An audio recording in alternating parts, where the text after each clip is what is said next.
Mais dites-moi alors, ça fait la 2e fois que vous nous sauvez la vie, hein? Oui, une fois pendant la lumière bleue à Morsy-les-Gaillardes. Et une fois sur l'atoll Anatole. Eh mon Dieu, oui. Et j'en suis bien heureux. Ah bah nous aussi. Ça me console bien des sales besognes que j'étais obligé d'accomplir à mon corps défendant. Bon, enfin, monsieur Cocodou, voyons, vous êtes un babu. Vous travaillez pour Furax et Claquepuf, vous venez à nous en ami Et je le prouve. Aussi, ne craignez rien. Pour moi, vous êtes toujours Monsieur Grosbide, Monsieur Jolipif et Monsieur Poupoute. Ah oui, mais vous nous avez reconnus. Ouais, certainement. Mais j'oublie si vite, parce que moi, je ne sais rien, je ne vois rien. Non, il n'y a rien à tirer de moi, rien. Ainsi, par exemple, vous me demanderiez en quelle direction Furax est parti, pour rien au monde, je ne vous dirais que c'est en direction de Paris, quoi. Ah vraiment, vous ne le diriez pas? Ah non, jamais. Et si vous me demandiez également avec qui Furax est parti... Ah, vous ne nous le diriez pas non plus. À aucun prix, Monsieur Jolipif. Même si on insistait? Ah, surtout si vous insistiez. Hein? Même sous la torture, je ne pourrais pas vous dire que c'est avec le professeur Hardy Petit que Monsieur Furax est parti pour Paris, quoi.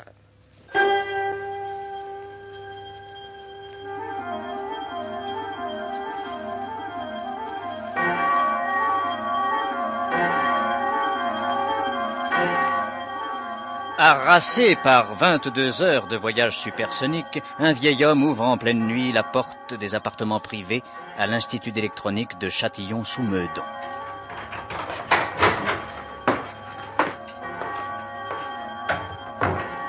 Il monte au premier étage.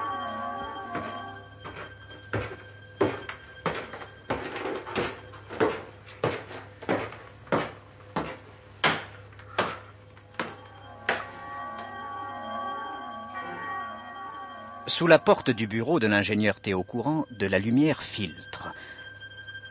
Le jeune homme et sa femme travaillent sur de graves équations. Chérie. Théo 9 fois 9. 81, mon amour. Oh, qu'est-ce que je deviendrais sans toi? Je demanderais 9 fois 9 et personne ne me répondrait. Et moi donc?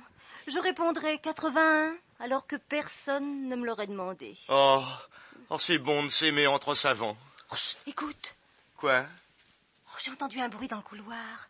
Mais non, chérie. C'est mon cœur qui bat pour toi. Oh, regarde, la porte. Elle s'ouvre. Mon Dieu. Ne crains rien, Carole. Je suis là, caché derrière toi. Qui est là? Qui est là? N'ayez pas peur. Ne criez pas, n'appelez personne. C'est moi. Hein? J'en ai que moi. Oh, papa! Professeur Hardy Petit. Papa! Viens, m'embrasser, mon petit. Carole! Vous pouvez la laisser faire, Théo. Elle peut encore venir m'embrasser, je le mérite. Et je suis venu de si loin pour ça. Oh, papa! Papa! Alors, qu'est-ce que vous faites, Théo? J'appelle le commissaire Socrate. Vous ne faites pas ça. Ah, je vais me gêner. Vous n'êtes plus qu'un babu, professeur. Il est babu, moi je l'ai fait coffrer. Lâchez ce téléphone, Théo. Oh, raccroche, chérie, il a un revolver. Oh, parfait. Digne élève de Furax, grand-papa gangster, fait des cartons sur son gendre. Soyez pas stupide. Oh, gardez vos conseils pour vos amis. Écoute, Caroline ne veut pas me comprendre, mais toi, ma petite fille, je veux que tu me crois. Je n'ai jamais rien fait de mal. Je ne ferai jamais rien dont vous puissiez rougir. Je suis un savant comme vous. Je sais ce que notre œuvre peut déclencher. Je sais où peuvent mener nos découvertes si nous cessons de les contrôler. Mais papa, pourquoi as-tu pris ce... Chut, pas de question, mon petit. Je veux simplement que ton mari et toi vous ayez confiance dans le vieux professeur Hardy Petit. Une confiance aveugle, quelles que soient les apparences. Bah, alors expliquez-nous. Non, Théo, c'est tout ce que j'avais à vous dire. C'est peu de choses, oui. Seulement, j'ai traversé la terre pour vous le dire. Adieu. Mon manteau, vite. Où veux-tu aller, chérie? Je ne sais pas, mais je dois y aller. Mais à quelle heure vas-tu rentrer? Je t'aime, Carole. Théo! À bientôt.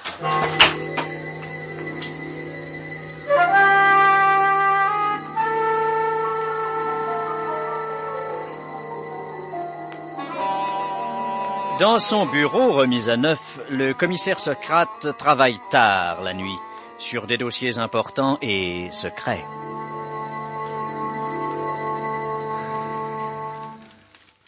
Voyons. Souverain antique en 14 lettres, ça commence par N-A. Napoléon? Oh non. Nabucodonosor. Mais oui, c'est parfait ça, et ça me donne un air pour mon 14 vertical. Entrez. Qui est là? Nabucodonosor, mon cher Socrate. Bon Dieu! Furax! Furax, oui. Et ne mêlez pas le bon Dieu à cette affaire, mon cher. Et ne cherchez pas à appuyer sur une sonnette, j'ai coupé les fils. Furax! Du calme, Socrate. Allons, voyons, détendez-vous, relaxez-vous. Que diable! Je suis un visiteur comme tant d'autres, non? Mais enfin, par où êtes-vous entré? Mais par la porte, mon cher. Et quel jeu jouez-vous, Furax? Un jeu dans lequel vous n'avez que très peu d'atouts, Socrate. Alors mettons carte sur table, voulez-vous? Je passe. Oui, c'est ce qu'on m'avait dit, vous passiez. Paraît-il, vous abandonniez la lutte. C'est exact. Black et White sont morts, vous n'êtes plus en territoire français. Alors j'ai classé le dossier. Ah bah, parfait, c'est très bien ça, Socrate. Quand on n'est pas de taille, il faut laisser tomber. Eh oui. Alors qu'est-ce que vous avez fait de Carcapoil? Quoi? Je dis, qu'est-ce que vous avez fait de Carcapoil? Non mais dites-moi. Vous renversez les rôles, Furax. D'habitude, c'est moi qui interroge. Peut-être. Mais quand c'est moi qui pose les questions, c'est vous qui devez répondre. Et j'ai le moyen de vous faire parler. L'enlèvement. La torture. Non, beaucoup plus simple que ça, Socrate. Mais plus efficace. Quand vous avez repris ce poste l'année dernière, d'où sortiez-vous? Mais je ne vois pas. D'où sortiez-vous? Je sais pas, j'ai oublié. Nous y voilà, vous avez oublié. Et oublié bien des choses qui s'étaient passées avant. Quoi? Socrate, vous étiez le premier à avoir découvert que Fouvreau était Furax. J'avais tiré sur vous dans la forêt de Marly, et puis je vous avais recueilli mourant dans une clinique, où on vous a fait subir une curieuse opération quelque part derrière l'oreille gauche. Ah là! Ah oui, là, oui, où j'ai mal de temps en temps. Et depuis ce jour-là, Socrate, vous êtes en mon pouvoir. Je peux vous imposer ma volonté sans que vous ayez la possibilité de me résister. Ça commence par une douleur, là. Oui, là, derrière l'oreille. Ah oui, je me souviens. Oh mon Dieu, comme ça me faisait mal. Ça faisait mal, hein? Oui. Ça faisait mal, oui. Il y a longtemps. Hein? Eh bien, ça va faire encore mal ce soir. Non, mais vous ne voulez pas dire... Si, Socrate, si. Je vais vous extraire de la tête toute la vérité, mon bon ami. Non, mais c'est pas possible, ça, vous n'avez pas le droit! Furax a tous les droits! Y compris celui de laver le cerveau d'un petit policier borné. Vous êtes ignoble! Vous êtes adorable. Vous êtes à tuer! Oh, vous êtes à croquer. Mais j'aurai ma revanche, Furax! Pour l'instant, taisez-vous. Je me concentre sur votre petit crâne. Ça vous fait mal? Je ne sens rien. Ça va être dur pour moi. Il y a si longtemps que je vous ai laissé tranquille. Toujours rien? Rien, mon cher. Bon sens. C'est cette blessure que j'ai reçue à Sébastopol. J'ai du mal à me concentrer. Mais croyez-moi, Socrate, je vous aurai, je saurai la vérité. Aïe! Ah, qu'est-ce que... Ah, vous avez ressenti quelque chose, hein? Ah, derrière l'oreille. Oui. Aïe. Ah non, écoutez, arrêtez! Arrêtez! Vous rêvez, mon vieux! Regardez-moi dans les yeux, mieux que ça! Oh là, alors, pitié. Oh là, non, j'ai mal.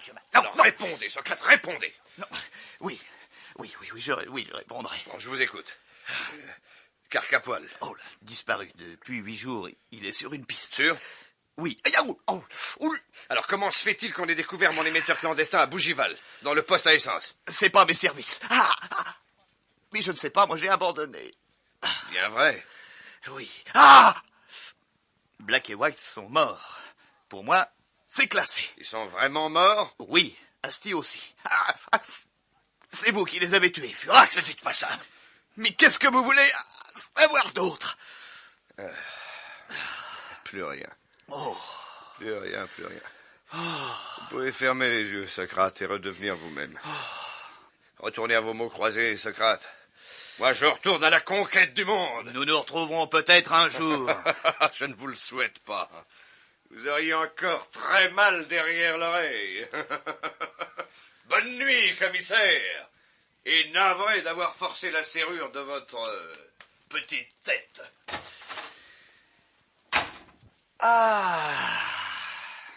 Patron! Hein? Qui est là? Bon, vous étiez là, mademoiselle Fiotte. Oui, j'ai tout entendu. Prête à intervenir pour le taper à coups de tampon buvard. Bravo, mademoiselle Fiotte. Vous avez bien fait de ne pas intervenir. Le voilà reparti avec un stock de fausses nouvelles. Vous lui avez joué la comédie? Oui, j'ai tout de suite senti que son pouvoir sur moi était éteint. Comment ça se fait? Je ne sais pas. Sa blessure à la tête, probablement. Mais j'ai compris qu'en simulant la douleur et l'obéissance, je pouvais le tranquilliser. Oh, formidable, patron! Ils sont enfin persuadés que messieurs Black et White sont morts et que vous avez classé l'affaire. C'est pas mal joué, ça, hein? Cette fois-ci, ça n'est pas Carcapoil qui transmet des fausses nouvelles, c'est le commissaire Socrate lui-même. Oh, tout de même, quel sang-froid, patron! Oui et non, mademoiselle Fiat. Comment ça? Vous pouviez quand même lui rire au nez et lui dire que son pouvoir magnétique était usé, non? Non. Non? Non, parce que, voyez-vous, je connais Furax. C'est une défaite qu'il n'aurait jamais acceptée. Et alors? Et alors? Il m'aurait tué, mademoiselle Fiat.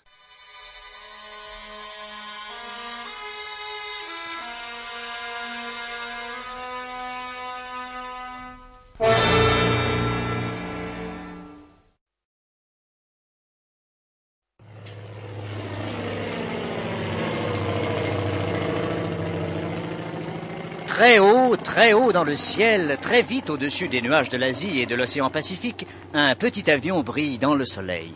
C'est le biréacteur boule de gomme 128 de Furax qui regagne l'atoll Anatole. Confortablement installé dans la cabine arrière, le génial aventurier bavarde avec le vieux professeur Hardy Petit. Content de revenir vers l'atoll Anatole, professeur? Oh, surtout content d'avoir revu ma fille Carole. Ouais. Ça n'a pas fait trop de drame, votre visite en pleine nuit? À vrai dire, le jeune Théo a bien essayé de téléphoner à Socrate, mais j'avais des arguments pour l'en empêcher. Un peu de morale? Non, un 7,65. Vous êtes extraordinaire, professeur. Quand notre œuvre sera terminée, je crois que vous ne regretterez pas d'avoir joué ma carte. Qui prouve que ce n'est pas vous qui avez joué la mienne, Furax. Toujours farceur, hein? Vous êtes de bien belle humeur aujourd'hui. Oui, je reviens de Paris, le cœur plein de bonnes nouvelles. Le commissaire Socrate m'a annoncé lui-même qu'il avait abandonné la lutte depuis la mort de Black et White. Et vous avez confiance? Oui, je contrôle hypnotiquement toutes les pensées de mon ami Socrate, professeur. Je m'en voudrais de troubler votre confiance. Vous avez raison, Hardy Petit. Tenez, regardez par le hublot. Nous arrivons. Le soleil qui se couche sur le Pacifique éclaire l'atoll Anatole. Cette jolie petite île toute ronde que nous allons arracher bientôt à la terre et qui va bourdonner autour d'elle comme la guêpe qui cherche sa proie. Grâce à votre extrapolateur de densité, professeur, grâce aux travaux de Costecalde, l'atoll sera la base numéro 1 de la conquête du monde par Furax. Calmez-vous, vous êtes tout rouge. Non, c'est le soleil couchant, Hardy Petit. Le soleil d'Austerlitz sur les collines d'Anatole. Attachez vos ceintures, on va atterrir. Attachons nos ceintures, professeur. La pesanteur a encore des droits sur nous. Plus pour longtemps.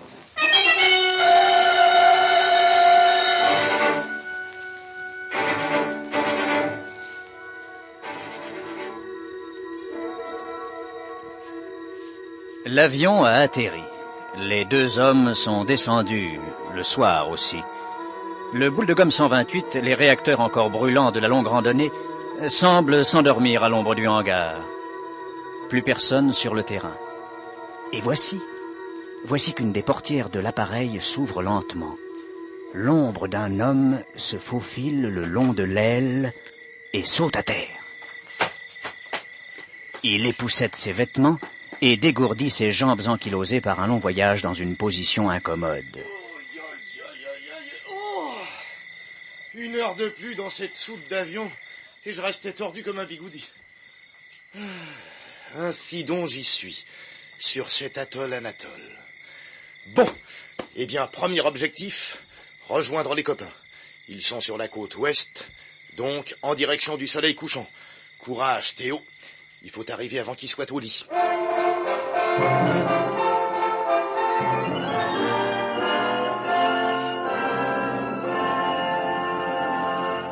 Monsieur Black, Monsieur White. Ouais, ce qu'il y a, Esti? Vous voulez pas que je vous fasse les lignes de la main avant d'aller se coucher? De la main? Vous y connaissez en chiromancie? Non, mais ça me donnerait l'occasion d'apprendre. Pourquoi? Je sais déjà lire dans les lignes de métro, dans les lignes de téléphone, dans les lignes d'autobus. Oui, bon, ça va.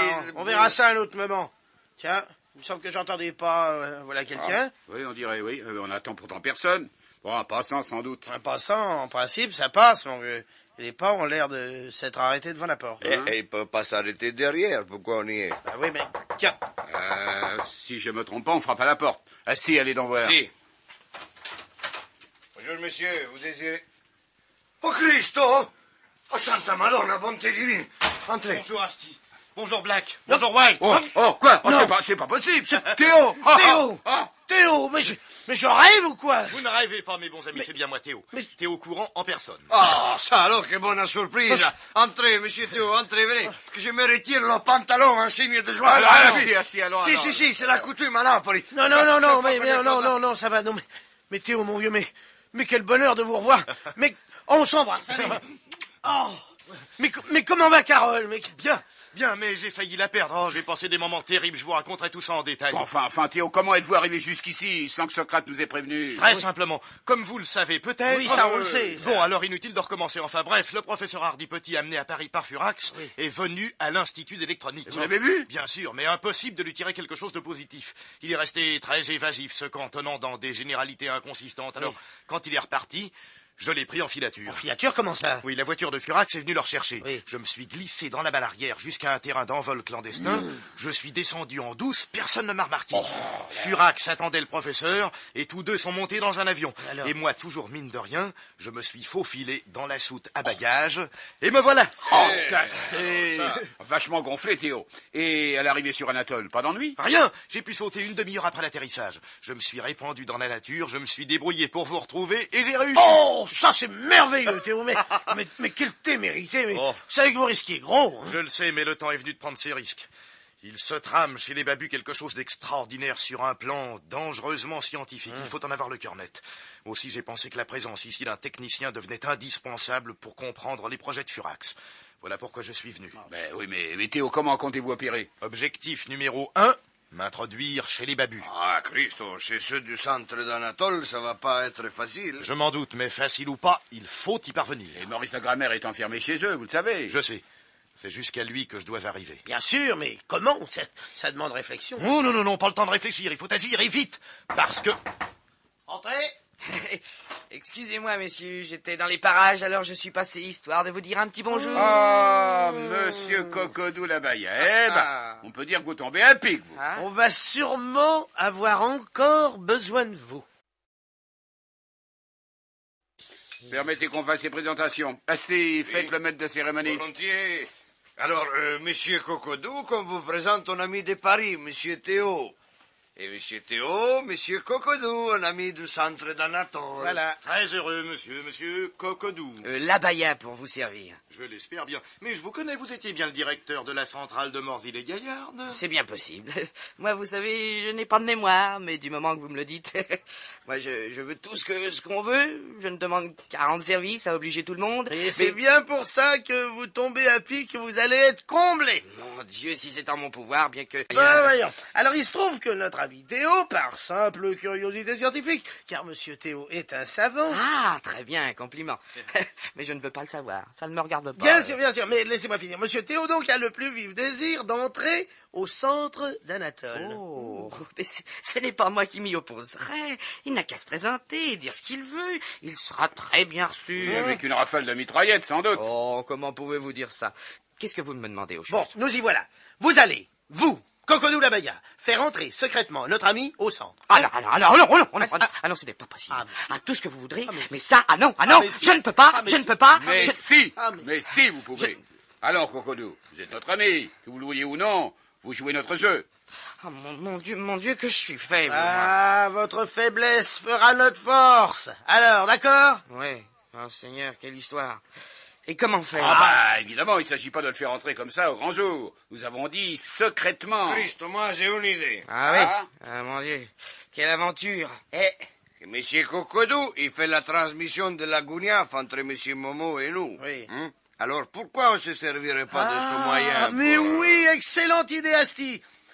Tenez, prenez la plus grosse gougnafe que vous pourrez trouver dans le coin là-bas. Voilà, comme ça y est. Et alors? C'est pas très confortable. Mais si, on s'y fait. Des petits trous pour l'aération, Asti. C'est ça, voilà. Rentrez bien les épaules. Bien.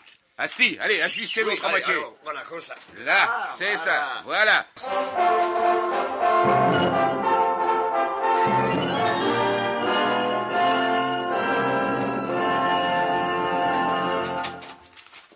Devinez ce que je vous apporte, monsieur Momo, de la part de vos amis. Attendez, je crois que j'ai deviné. Une gougnafe. Oh, ils savent que c'est mon fruit préféré. Ah, celle d'aujourd'hui. Elle est d'une belle taille, vous allez voir. Il m'a fallu 2 hommes pour la porter de la Jeep jusqu'à votre pavillon. Dites. Oh, mais vraiment, je suis très touché. Posez ça là, vous deux. Doucement. C'est un fruit, c'est pas un sac de charbon. Oh, non? mon Dieu.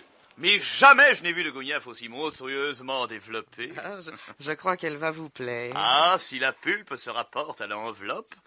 Alors, je vous laisse la déguster. Au revoir, monsieur. Au revoir. Décidément, ce cocodou... Bizarre. Est-il stupide ou très malin? Enfin, c'est pas... Oh, le beau ruban. Mais, mon Dieu, la gougnafe qui remue? Non, mais qu'est-ce qu'il y a dedans? Qui est là? Sortez de ce fruit immédiatement!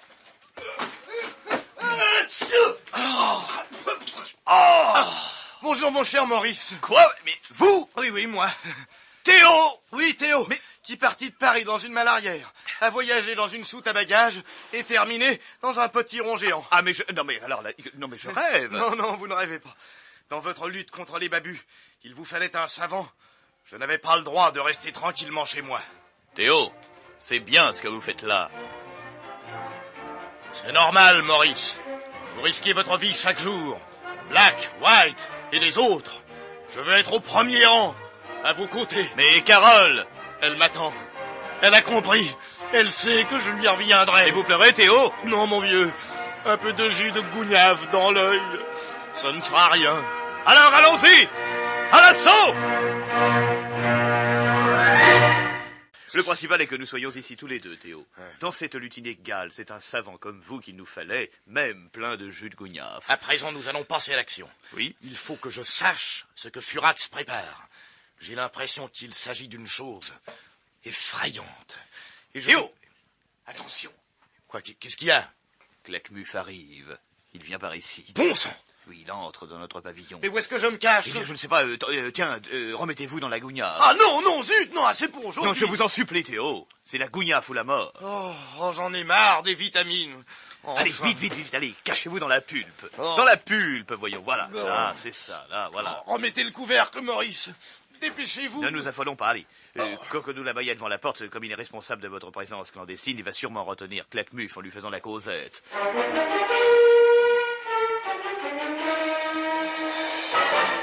Oh, monsieur Claquemuf.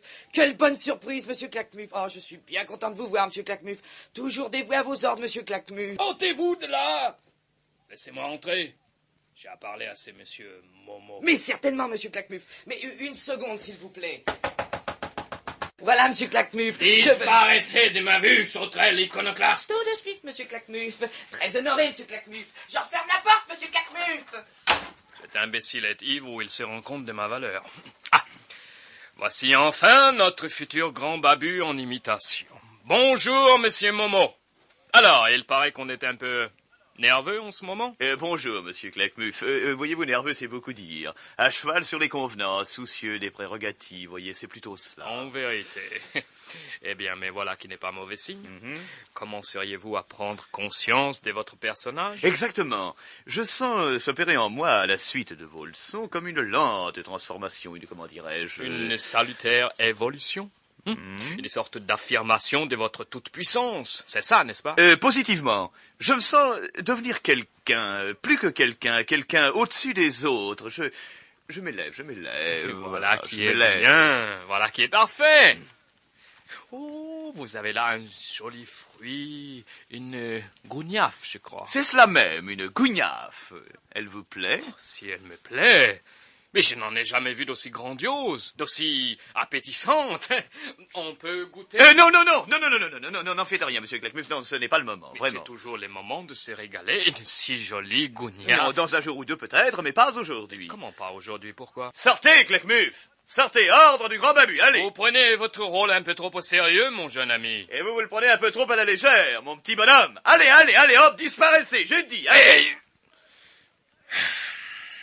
Bon. Ça alors, cet imbécile a bien appris mes leçons, trop bien même. Mais faire ça à moi, mais refuser une tranche des gougnaves. Avec la chaleur qu'il fait, une belle tranche bien juteuse, parfumée, sucrée. Cocodou! Là-bas! Monsieur Claquemuf?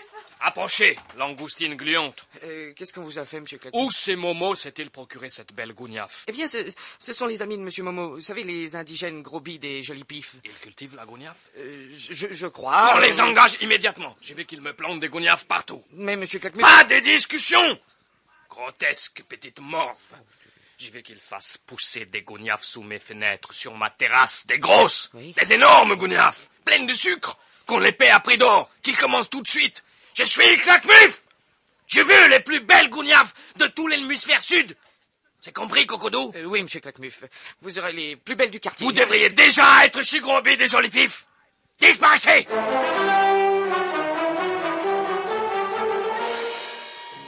Non, c'est pas possible. Puisque je vous le dis, c'est lui qui insiste. Eh ben, vieux Black. Nous qui cherchions le moyen de s'introduire là-bas. Alors vous acceptez? Que si, on accepte. Ah, vous me rendez un fier service, monsieur Poupoute. On sera les gougnafiers privés de monsieur Claquemuf. Oh, merci, monsieur Grosbide. Merci, monsieur Jolipif. Ah, il veut de la gougnafe. Eh ben, qu'on va lui en donner.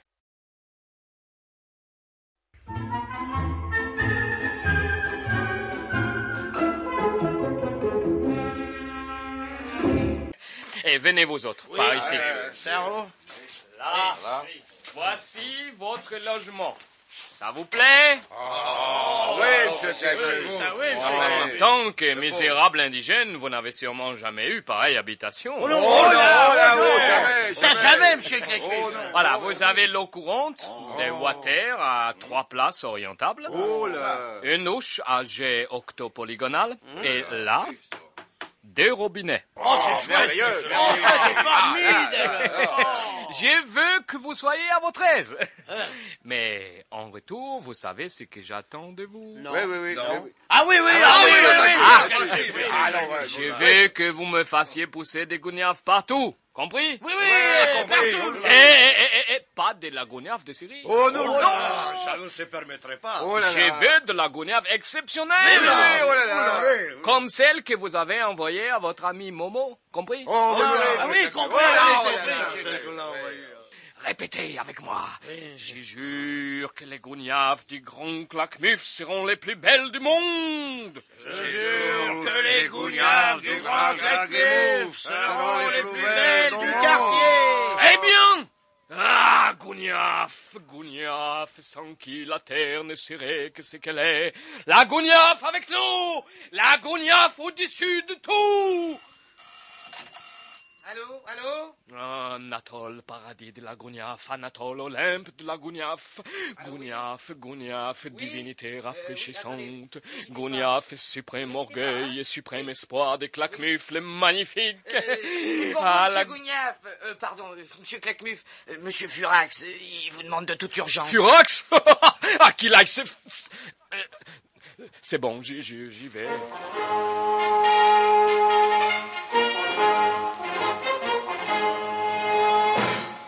Dites-moi, Claquemuf, qu'est-ce que j'apprends? Vous engagez du personnel supplémentaire et sans me prévenir? Oh, 3 jardiniers indigènes, spécialistes de la gougnafe. Je ne voulais pas vous ennuyer avec ça, Furax. Spécialiste de la gougnafe? Tiens. Et d'où vient votre intérêt soudain pour ce gros fruit plein d'eau sucrée? Mais j'ai pensé vous faire plaisir. Vous vous surmenez en ce moment, alors les vitamines... Claquemuf, vous savez bien qu'il ne faut pas donner du sucre à Furax. Ça lui fait pleurer les yeux. On t'occupe pas de ça, Malvina. Si, je m'en occupe. C'est ta santé, Fufu. Gardez vos gougnaves écœurantes, Claquemuf. Furax mangera du riz au lait. Silence, femme! La question n'est pas là. Une chose est importante. c'est que vous avez introduit 3 étrangers au centre de l'île. 3 indigènes inoffensifs, un peu simples d'esprit. Oui, mais 3 bouches de plus à nourrir. Ne craignez rien, Furax, ils ne vous priveront pas de votre riz au lait. Oh, Claquemuf, je vais vous gifler. Tenez! Oh là! Elle m'a giflé. Almina! Je t'avais interdit de toucher à Claquemuf. Va te laver les mains à présent. À l'avenir, Claquemuf, je ne veux plus de ces initiatives, n'est-ce pas? Nous n'avons que trop d'étrangers dans le centre de l'île. Ce Momo à qui vous voulez faire jouer le rôle du grand Babu... Excellent truc-cru. Dans quelque temps, il sera parfait. Peut-être, mais voici à présent 3 nouvelles têtes. Bien vite, croyez-moi, les têtes. Possible, mais toutes les têtes ont des yeux et je n'aime pas qu'on voit ce qui se passe ici. Surtout en ce moment. Surtout en ce moment. Oui, j'ai des difficultés avec mes savants. Ah, des petits? Costécal? Oui, et moche aussi. Même lui? Surtout lui, tenez, vous allez voir. Alors? Entrez, mon cher Grégory, entrez. Je ne suis pas votre cher Grégory. Oh, allons, voyons. Je suis traité ici comme la graine de cumin misérable sur les pains de paysans, méprisé comme la fiente de pigeon, molesté comme le vagabond plein de poux. Voilà comme traité je suis. Ne dites pas ça. Mais oui, je dis. Professeur Hardy Petit dans la salle à manger, placé face à la porte. Et moi de dos, indignité. Pourquoi ça? Il voit venir les plats de loin, choisit de l'œil les meilleurs morceaux, et Grégory Moche moi-même réduit à manger ragounias infâme. N'exagérez pas, Moche. Ragounias, je dis. Autre chose. Professeur Costecalde, petit savant misérable et illettré, a réclamé Gros Ederdon en plume. Il a eu. Je réclame Ederdon aussi. On me donne couverture de coton indignité. Allons, Grégory, un savant comme vous. Justement. Entrez. Ah, c'est vous, professeur Hardy Petit. Ah, je vois que les valets sont déjà à leur poste. Hardy Petit, Hardy minuscule, mesurez vos paroles, s'il vous plaît. Les vôtres se mesurent au litre. Moche, très moche. Comme la bave. Indignité. Allons, monsieur, voyons, allons, des hommes de science. Hardy minuscule. Mais voyons. Ouais. Ah!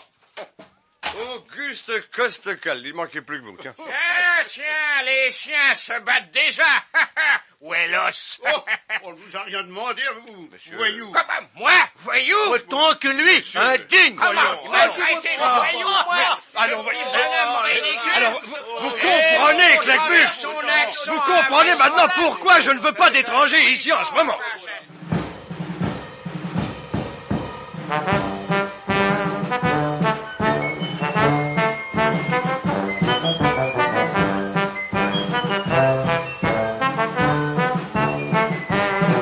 Maurice la grammaire. Présent. Resti. Présent. Théo. Présent. White. Présent. Blague. Présent. Bravo, qu'on est tous là. Et c'est assez miraculeux de se trouver tous réunis au cœur même de l'atoll Anatole, non? Miraculeux mais dangereux. Si c'est dangereux, moi je m'en vais. Non, Sti, non, pour l'instant, rien à craindre. Il n'y a que moi qui suis ici clandestinement, réduit à me cacher pendant des heures dans ce maudit potiron géant. Mais oui, mon cher Théo, et c'est bien dommage, car vous pourriez nous être très utile. Et si vous voulez mon avis, il faut que Cocodou fasse encore quelque chose pour nous. Cocodou! Réveillez! Cocodou, Venez. Bonjour, messieurs. Bonjour. Il m'a semblé entendre que vous me demandiez... pas de réclamation, pas d'ennui, j'espère. Non, D'après ce que je vois, la santé est bonne. Mais oui, monsieur Cocodou. Il faut trouver une solution pour que Théo puisse circuler librement dans le centre. Ah, monsieur Moumous, ça c'est impossible. Mais absolument impossible. Ah, non. Non, j'ai déjà consenti à vous amener ici dans cette gougnaffe. Ça c'est un maximum. Allez au-delà, mon Dieu. Ah non. Non, au revoir, messieurs. Vous ne sortirez d'ici qu'après avoir trouvé la solution. Mais il n'y en a pas. Non, absolument pas. Alors. Ah, si monsieur Théo avait de la barbe, peut-être. Bon, mais admettons. Et quand on lui aura fait pousser la barbe, ce sera quand même pas la solution idéale. Non. Si. Parce que, comme ça, il ressemblerait à un des gardes qui est de faction. Oui, ce garde ressemble à monsieur Théo, déjà, comme ça. Et avec la barbe, alors ce serait comme 2 gouttes d'eau. Monsieur Cocodou, à quoi ça m'avancerait de ressembler à ce garde? Lui, il est de faction et moi je suis ici. Je sais, mais si vous preniez sa place... Comment ça va prendre sa place? Enfin, il peut tout de même pas prendre la mienne. Non, absolument pas. Alors, il peut très bien... Enfin, simple éventualité... ne plus prendre de place du tout. Oh non. Oh mon Dieu. Qu'allez-vous penser? Oh Seigneur, que je suis faible. Enfin, laissez-moi faire. Et vous, monsieur Théo, le principal est que demain matin, vous ayez une belle barbe taillée en carré.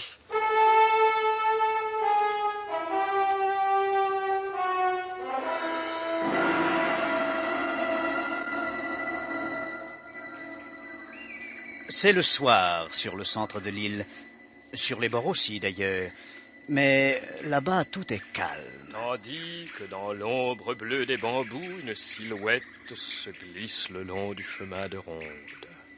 C'est Cocodou l'Abaya. Regardez-le. Il arrive près de l'entrée numéro 3 du centre. Un factionnaire qui monte la garde dans sa guérite l'aperçoit. Qui va là?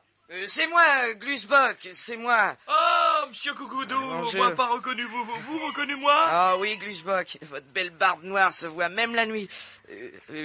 Vous voulez une cigarette? Moi, oui, vous quelque chose à demander. Pourquoi dites-vous ça? Oh, si vous offrez cigarette à Glusbok, vous sûrement demandez quelque chose. Eh bien oui. Du feu? Oh, merci. Voilà, mon cher Glusbok, vous n'avez pas de famille. Non, juste ma sœur Ziguina et mon oncle Put-Put. Mais vous avez peur de la mort? Oh non, monsieur Cocodou, la mort, non. La vie, oui. Quand on vit, on a peur plus vivre. Quand on a mort, on n'a plus jamais peur. Ah, je suis tellement content, Glusbok, tellement content de vous entendre dire ça. Moi content si vous content, monsieur. Oui, ça me retire un poids. Ah, c'est si difficile ce que j'ai à faire. Je peux aider? Oui et non.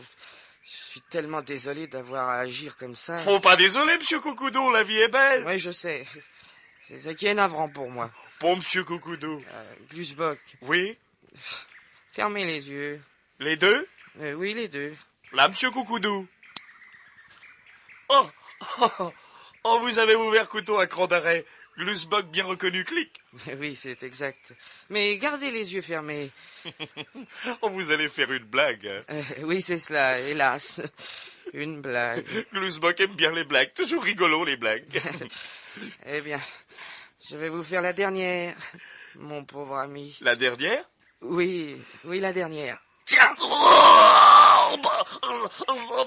Pas ça, blague, pas drôle, non, pas rigolo du tout, monsieur Cocodou. Ah, mon Dieu, encore un. Ah, je suis trop faible. Évidemment, c'était un babu, mais... Ah, j'ai tellement horreur de la brutalité.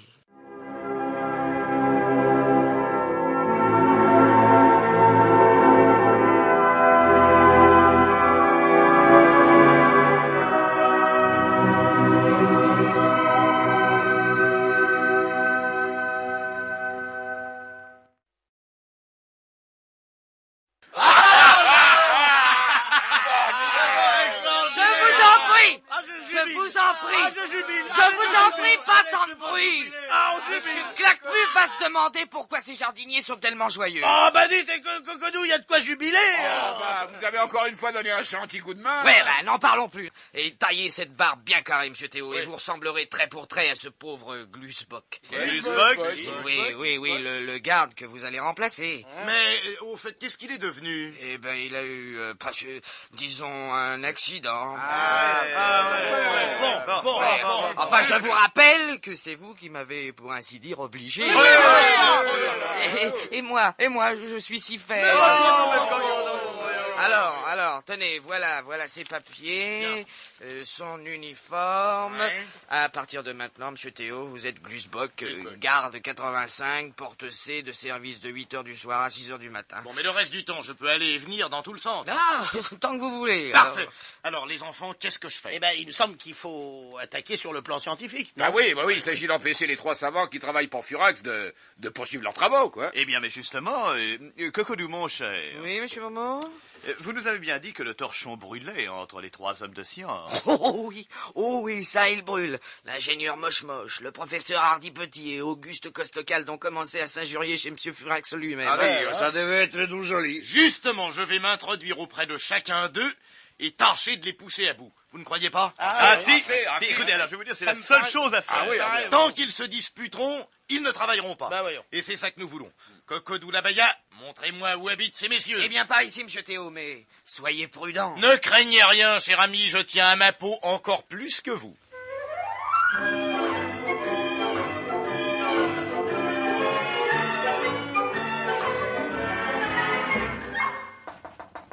Entrez!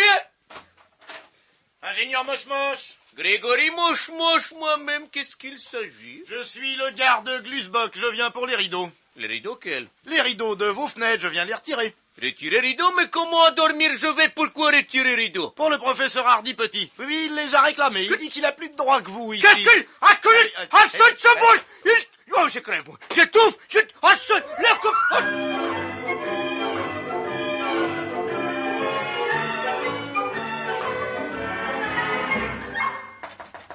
Qu'est-ce que c'est?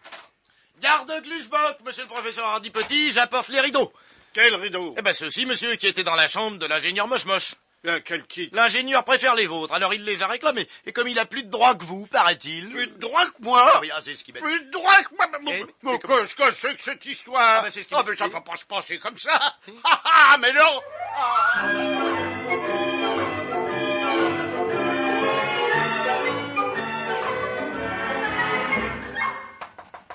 Entrez!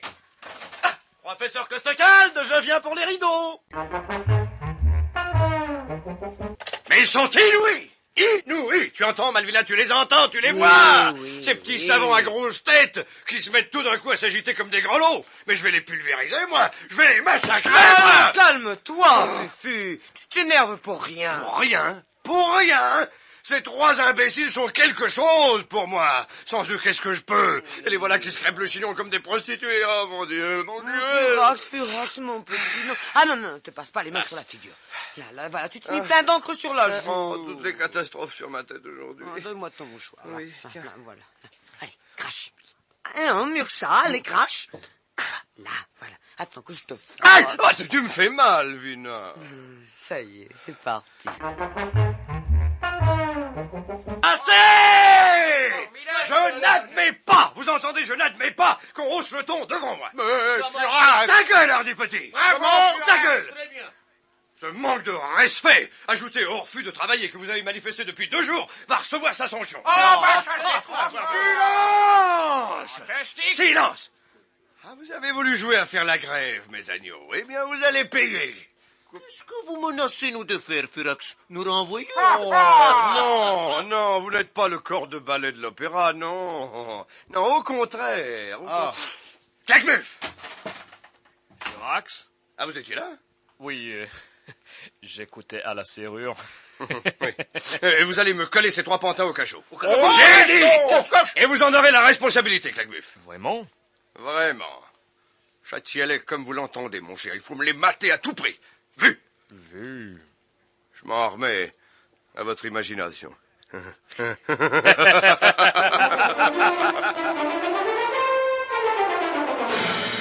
Pendant ce temps, dans les jardins... Formidable, mes amis. Tout se passe comme prévu. J'ai réussi à déclencher une de ces pagailles. Furax est littéralement furieux. Les savants, de leur côté, s'obstinent et refusent tout travail. Au comble de la colère, Furax a chargé Claquemuf de les enfermer dans des cachots. Hardy Petit et Costecalde ensemble, et Moche-Moche tout seul. Et d'après ce que je crois savoir, pour en venir à bout, Claquemuf va insuffler dans les cachots du protoxyde de moutarde. Inutile de vous dire quels en sont les effets. Inutile. Mais vous nous donneriez l'explication qu'on serait plus sûr de savoir. Il s'agit du HLM 52. Le HLM 52? Oui, c'est un gaz qui donne des hallucinations. Cristo, un gaz hallucinant.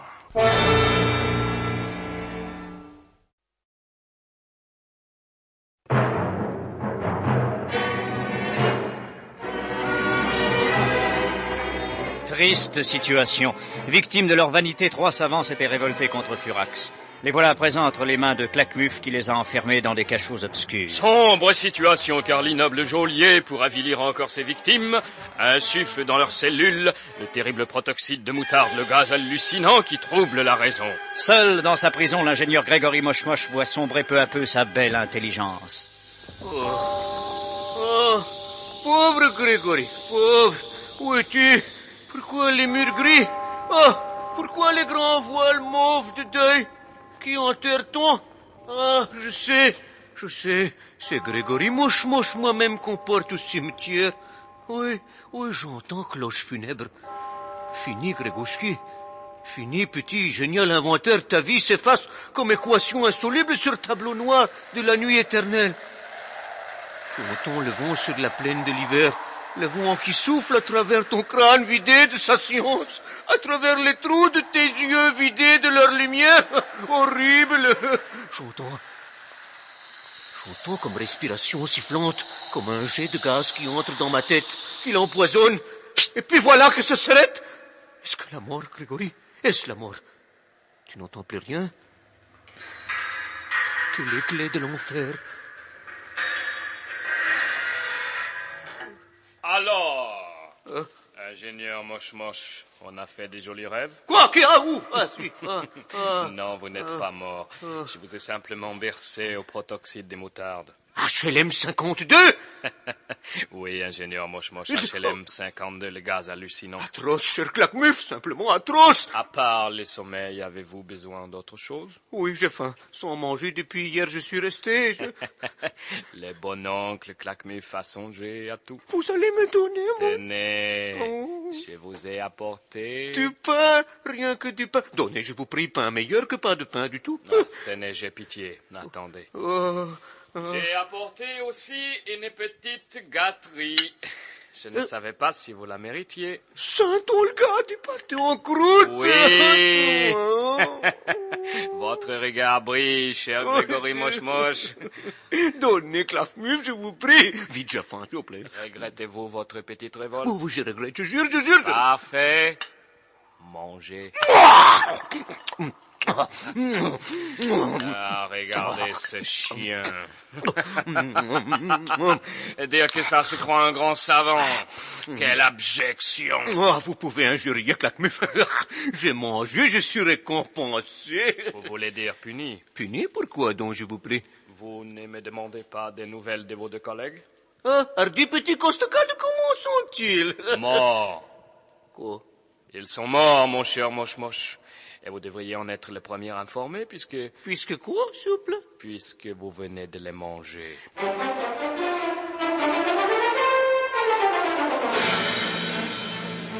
Allons, Théo, c'est pas possible, ce serait pas trop monstrueux. Mon cher Maurice, je vous assure. Ah, monsieur Théo, vous devez être fatigué parce que... Mais enfin, puisque je vous assure. Mais c'est incroyable! Vous avez dû lire un conte médiéval ou un récit de sorcellerie. Je n'ai rien lu du tout. Je suis parfaitement lucide et je sais ce que je dis. Voyons, attendez, ne nous troublons pas. Vous affirmez qu'en passant à proximité du cachot se trouve enfermé l'ingénieur Moche-Moche. J'ai entendu Claquemuf, l'affreux Claquemuf.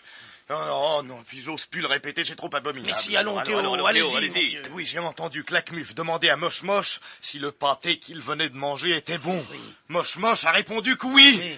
Et alors, en ricanant ignoblement, l'affreux Claquemuf a dit... Vous venez de manger les professeurs Hardy Petit et Costecalde. Oui, mes amis, les deux savants ont été assassinés puis transformés en un pâté dont Moche-Moche s'est nourri. Non, écoutez, non, Théo, ça me paraît impensable. Non, c'était peut-être une plaisanterie de mauvais goût, bien sûr, mais avec Claquemuf... Une plaisanterie, hélas, non. Après le départ de Claquemuf, j'ai pu me glisser dans le cachot. Moche-Moche était sans connaissance. Et j'ai pu emporter une tranche de pâté qui restait. La voici. Oh, Dio mio, Santa Madonna. Alors, vous me croyez maintenant? Il le faut bien avec cette pièce à conviction. Black, mon vieux, on en a déjà vu de toutes les couleurs avec les babus, mais à ce degré-là... Ainsi, dans cette tranche de pâté, il y a du Costecalde et de l'Hardy Petit. Oui, c'est tout ce qu'il en reste. La croûte, c'est du Costecalde, et l'intérieur, c'est de l'Hardy Petit. C'est abominable. Monsieur Maurice, monsieur Black, monsieur White, monsieur Théo... faut y donner una sepultura decente à cette tranche de pâté de monsieur Hardy Petit et de monsieur Costecalde. Qu'est-ce que vous dites, Asti? Vous divaguez, enfin... Non, monsieur White, puisque c'est tout ce qui reste d'eux qu'on a le devoir de faire l'inhumation, pourquoi? Les amis, Asti a raison. C'est vrai. Oui. Théo, s'il vous plaît. Oui. Prenez cette assiette-là. La tranche de pâté dessus. Doucement, je vous prie. Doucement. Oh, il a là... Pieusement, comme ça. On va l'enterrer dans le jardin. Black, White, Asti, Théo. Prenez l'assiette, chacun par un bord. Moi, je peux pas. Bon. Je vous en prie, restez maître de vos nerfs. Moi, je suis derrière. Je représente la famille. Allons-y.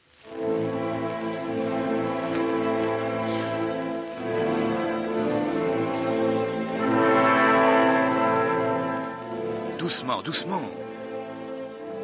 Cherchons un endroit propice.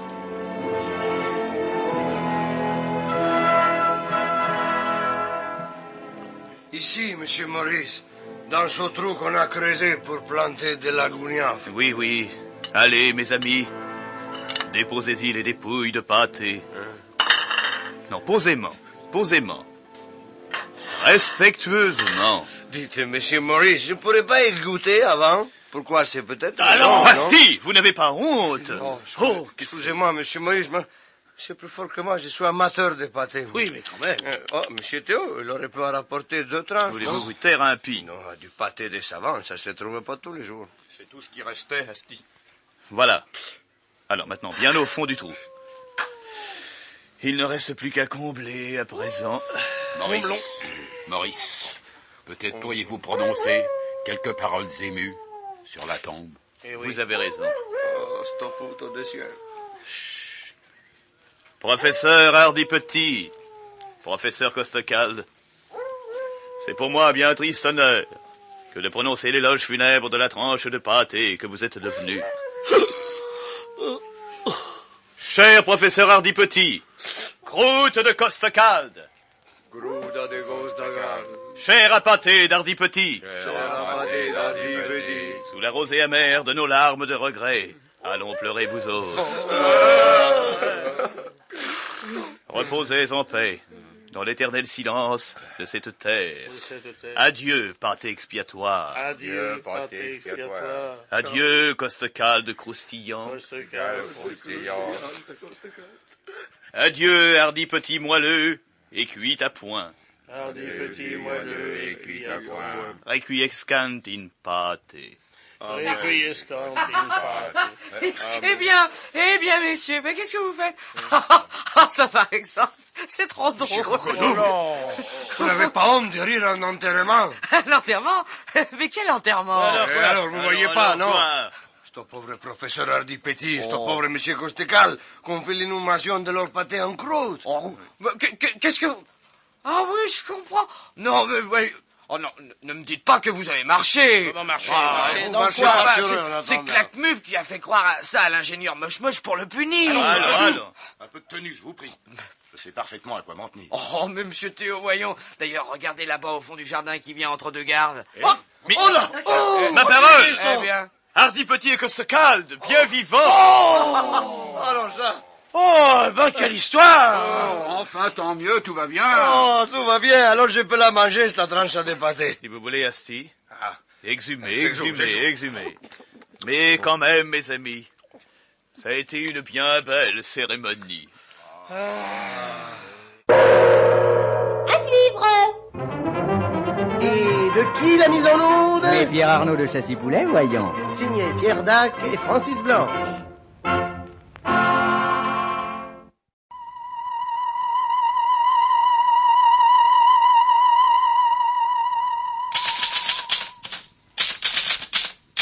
Signé Furax.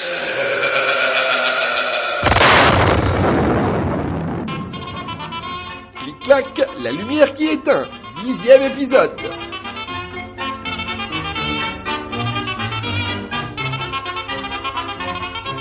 Oui, en tout cas, à présent, vous voilà rassuré, n'est-ce pas?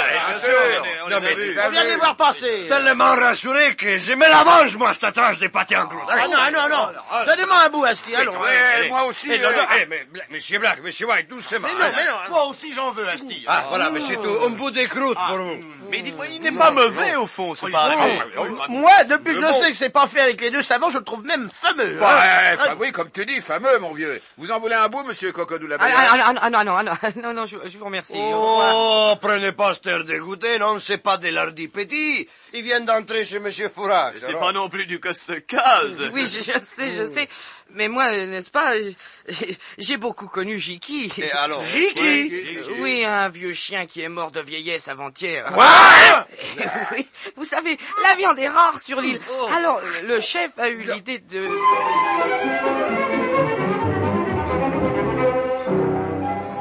Pendant ce temps-là, chez Furax...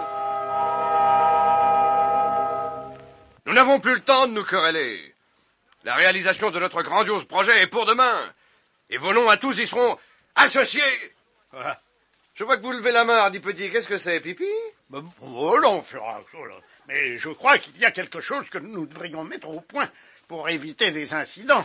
Je vous écoute. Eh ben, comme vous le dites, nous sommes à la veille du triomphe final. Bientôt, grâce à nos travaux, nous serons les maîtres de l'univers. Il n'y aura qu'un maître. Vous serez, disons, les centimètres. Et alors? Vous allez un peu fort, Furax. Sans nous, vous ne seriez qu'un quelconque aventurier. Il a raison. Qu'est-ce que vous dites? Sans vous, je... Oh, malédiction. Et vous, sans moi, sans le génie de Furax, qu'est-ce que vous seriez, hein? Dites-le! De misérables savants de Cafcos, des calculateurs de banlieue, des arpenteurs de tournée, des minus de la science, des ratés, des étragouins, des crétins mégalomanes. J'ai tout.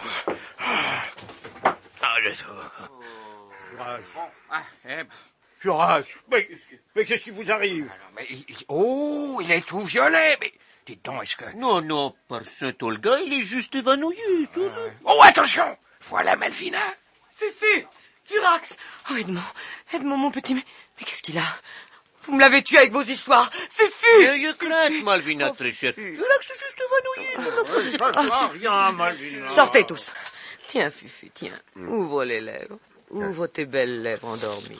Là, voilà. Bois, mon petit. Bois. Encore. Où suis-je? Dans mes bras. Oh, Malvina, tu es là. Je suis toujours là, Edmond. Qu'est-ce que j'ai eu? Qu'est-ce qui m'a pris? Je ne sais pas. Je n'étais pas là. Moi, j'y étais. Et je sais. Professeur Hardy Petit.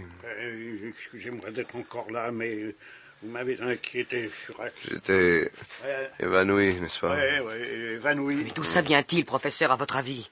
Ben, je ne suis pas médecin, mais je crois que cette blessure à la tête... Celle que j'ai reçue à Sébastopol. Oui, il a dû se former un kyste à la suite du traumatisme crânien. Mais alors... On ne peut pas savoir, Furax. Malvina. Fufu.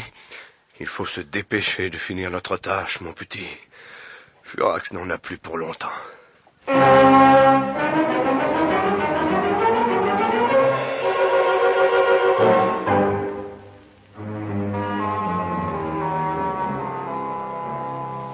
Je peux combattre vivant, Malvina, mais malade, non. Tu n'es pas malade, Furax. Oh, si, je le sens bien. Ça me fait toc-toc dans la tête, boum-boum dans la poitrine et glou-glou dans le ventre. C'est cette blessure. Mais tu te fais des idées, mon petit. Ne discute pas, Malvina. Tu vas me rendre encore plus malade si tu doutes de ma maladie. Je suis perdu, je le sais bien. Mais voyons, Edmond, perdu. Tu as encore mangé 3 portions de choucroute à midi. Bah justement, l'énergie du désespoir, le réflexe du noyé. Le corps de Furax lutte encore pour vivre alors que son âme n'est déjà plus là. Tiens, ton âme qui te quitte, Fufu. Ah, je t'en prie, Malvina, je t'en prie, hein. On a fait venir la chaise roulante que j'ai demandée. Oui, elle est là, avec un garde pour la pousser. Appelle-les tous les deux. Entrez. Voilà le malade. Bien. Comment t'appelles-tu, petit garde barbu à la peau basanée? Mon nom est Glusbock, maître. Glusbock comme Jérôme. Comment ça, comme Jérôme? Oui, je m'appelle Glusbock comme un autre s'appellerait Jérôme. Ah, c'est bon.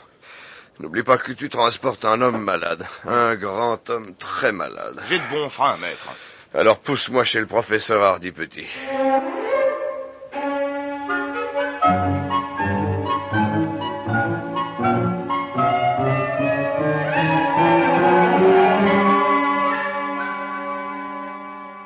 Hardy Petit, vous m'avez entendu et compris? Oui, Furax. Mon extrapolateur de densité irradiant sera prêt sous peu. Nous réduirons la densité de cette île à près de 0. Et l'atoll Anatole pourra être arraché à l'attraction terrestre aussi facilement qu'une feuille de papier. Je vous le répète, professeur, je n'en ai plus pour très longtemps à vivre. Il faut faire vite. Je ferai vite, Furax. Glusbach. Maître. Pousse-moi chez le professeur Costecal.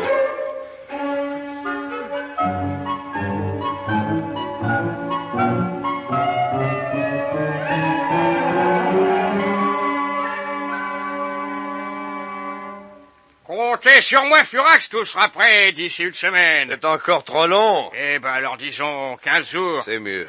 Les fusées à 5 étages et à l'entresol sont en place au nombre de 6 tout autour de l'île. Aussitôt que la densité de l'atoll sera voisine de 0, nous pourrons nous élever dans l'atmosphère à perte de vue, sans limite. Vous êtes sûr de vos fusées? Ah! J'avais déjà entendu parler de fusées qui ratent, vous? Moi, jamais. Faut dire que je ne lis pas les journaux. Non, là, la seule chose à régler à présent, c'est le moyen d'isoler le centre de l'île quand nous serons dans l'atmosphère raréfiée. Ne vous inquiétez pas, Costecalde. Climatisation, pressurisation et isolation des rayons cosmiques, tout ça est réglé grâce à l'immense coupole en cosmiglace de l'ingénieur Moche-Moche. Et elle est prête? Je vais le savoir. Glusbach, pousse-moi aux ateliers de Grégory Moche-Moche.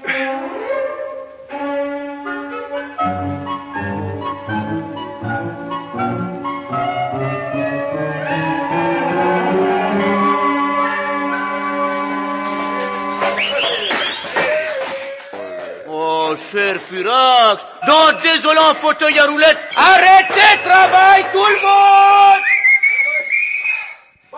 Oh, merci, Moche-Moche, merci. Alors, dites-moi, où en sommes-nous? Préparation à coupole grandiose qui va donc recouvrir tout le centre de l'atoll Anatole. Oui, je sais, j'ai vu les plans.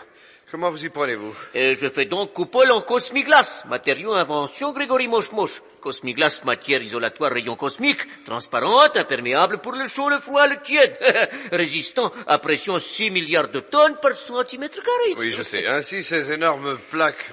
Plaques cosmiglace de 30 mètres sur 20, incurvées pour donner forme coupole. Ouvrier spécialisé termine taille et coupe, aplanissage et courbure, nettoyage et polissage. Déjà très grand retard, cher Furax. Vous avez donné ordre à un travail très volumineux, dommage. Oui, je sais, mais ma tête me fait tellement souffrir. Mes pieds aussi. Oh, mais tu as mis des chaussures trop étroites. Les pieds de Furax doivent toujours se trouver à l'aise, même dans des chaussures étroites, Malvina. Malvina, fais convoquer Claquemuf chez moi dans 10 minutes.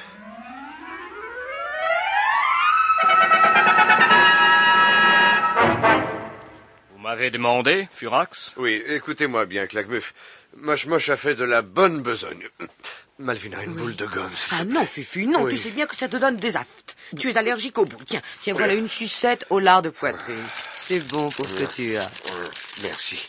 Claquemuf, je n'en ai plus pour longtemps. Voyons, Furax. Si, je sais ce que je dis. Il faut faire vite, très vite.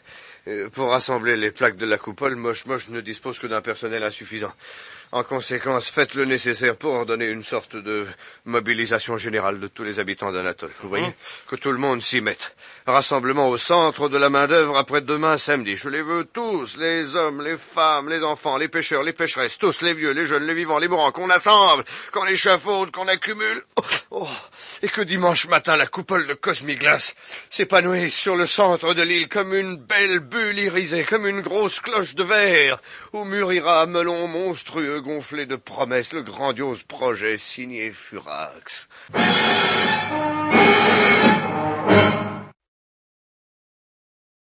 Ah, voilà Cracra. Lui, il a de l'instruction. Il sait lire d'un œil et écrire d'un doigt. Qu'est-ce qu'il y a d'écrit sur les affiches? Attendez, je vais voir. Oh, ben, mauvais, très mauvais. Mobilisation générale. Oh là là, oh là là. Non, c'est pas la guerre. Il y a écrit en dessous avis à tous les habitants de l'atoll Anatole. Ah bon? S'il y a écrit avis à tous les habitants d'Anatole, ça va. On peut s'en aller. Attendez. Il y a autre chose. Tous les habitants de l'île sont informés qu'ils doivent se présenter au sein de la main-d'œuvre demain samedi entre 7h45 et 8h moins quart pour exécution travaux urgents. Au salaire garanti, 1500 oupanes par jour. C'est fait inscrit au bureau d'embauche au bout de la GT. Signé les chefs responsables, Léon Claquemuf.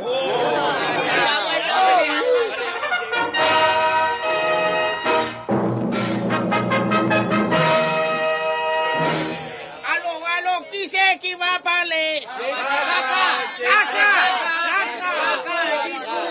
Un discours, Voilà. Merci de votre confiance.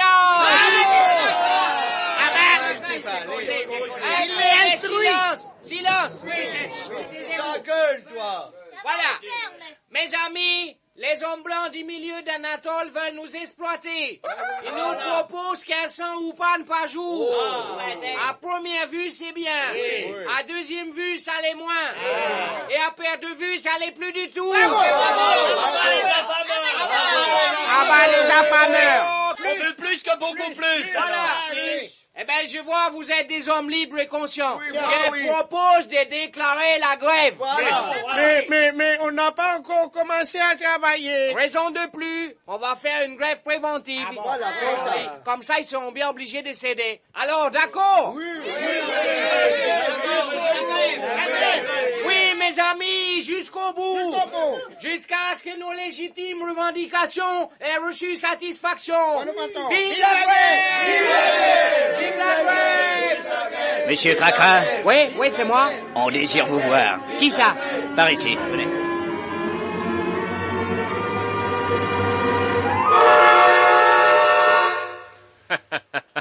Bravo, félicitations.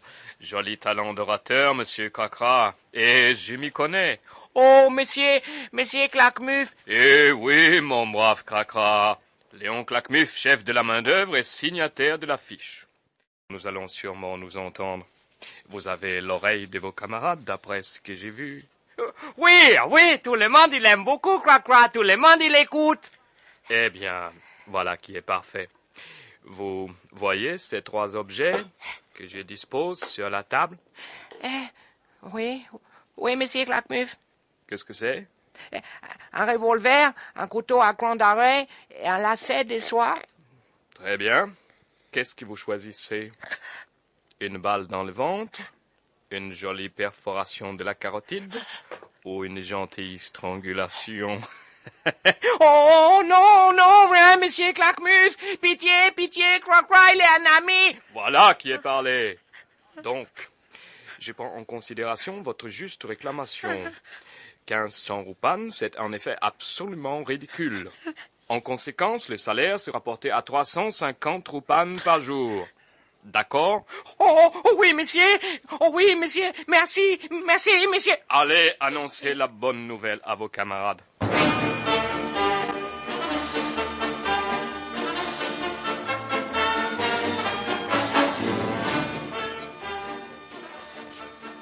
Alors, mon cher Claquemuf, on m'apprend que vous avez obtenu quelques belles réformes sociales. J'ai fait de mon mieux, Furax. Des paroles et pas d'actes. Je crois que je suis mûr pour gouverner. Moi, voyez-vous, c'est le contraire.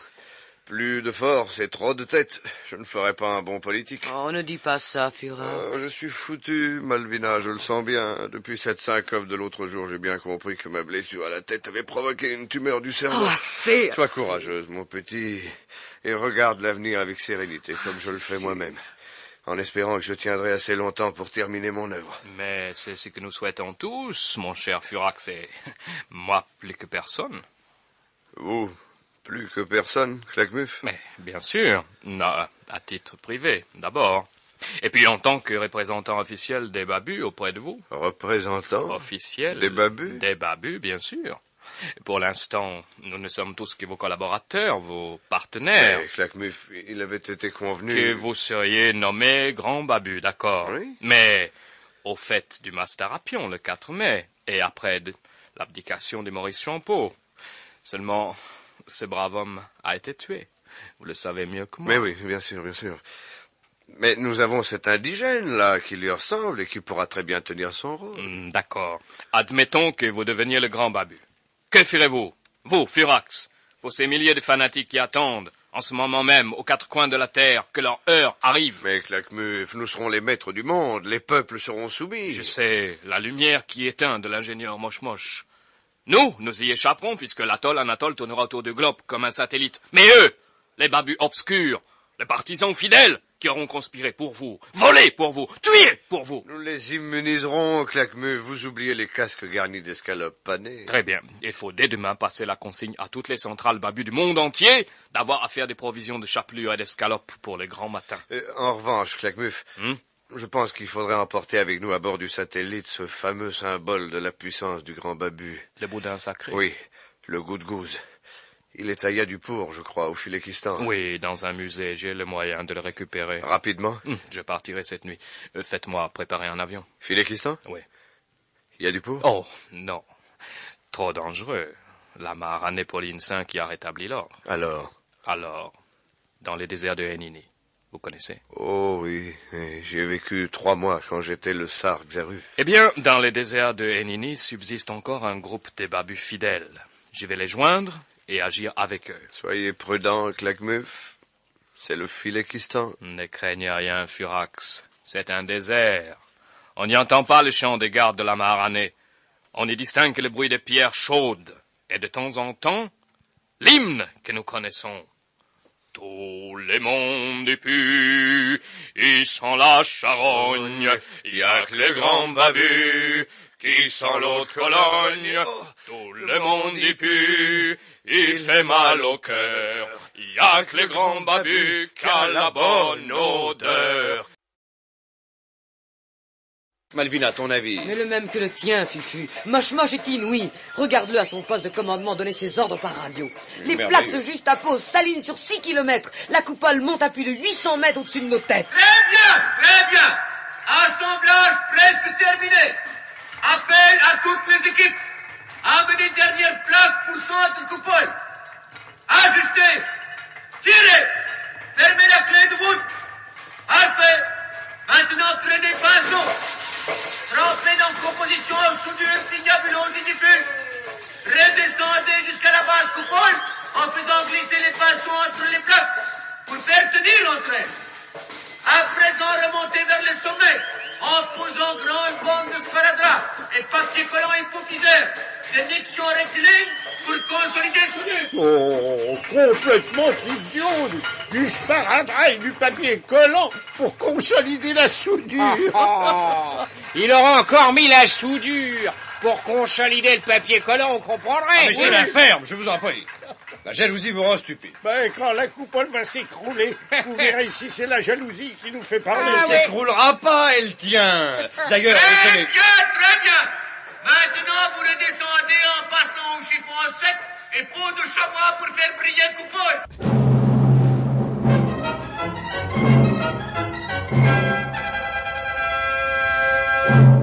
Très bien, Moche. En somme, tout est en ordre en ce qui concerne la coupole. Ah, tout parfaitement ordre, majestueusement magnifique et mathématiquement circulatoire. Eh bien, je suis très satisfait. Malvina, donne un bout de sang à l'ingénieur Moche. Il a bien mérité. Oui, je vous en prie.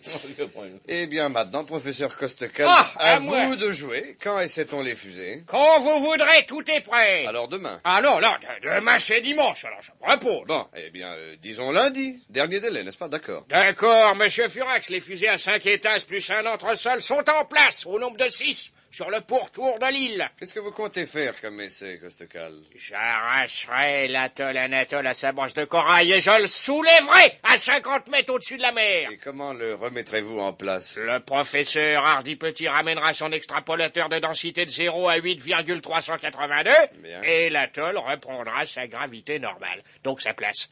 D'accord, Hardy Petit? D'accord, Sir Costecal. Alors nous disons donc lundi 10h du matin. Ou plus tard, si Claquemuf n'est pas revenu. Monsieur Claquemuf, absent donc? Oui, absent, en voyage.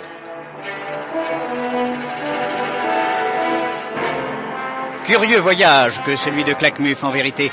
Parti hier en avion de l'atoll Anatole, il est arrivé ce matin au cœur de l'Asie dans le désert de Hénini, une des régions les plus désolées du Philékistan.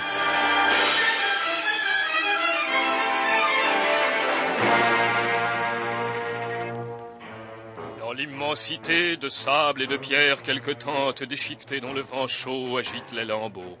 C'est là que vit un étrange groupe d'êtres squelettiques, les derniers babus fidèles chassés de la capitale Yadupour par la Maharanée Pauline V. Ils ont vu se poser l'avion de Claquemuf. Ils l'ont vu cahoter un instant sur les cailloux brûlants et s'immobiliser enfin, grand oiseau fourbu au terme de son voyage.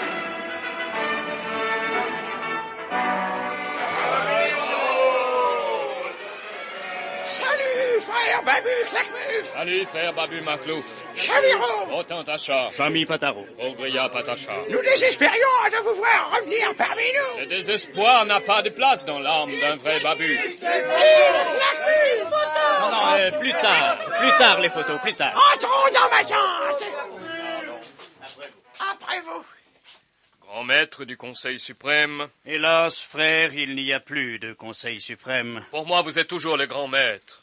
Et vous, frère Babu Maclouf, vous savez le but de mon voyage, la raison de ma visite sur cette terre doublement inhospitalière pour moi. Et nous serons Claquemuf. Notre projet de domination du monde va devenir une réalité grâce à celui avec qui nous avons conclu alliance, l'aventurier Edmond Furac. Il a notre confiance, puisqu'il a la vôtre. Dans quelque temps, une île du Pacifique, transformée en géante soucoupe volante, va devenir un satellite de base tournant autour de la Terre.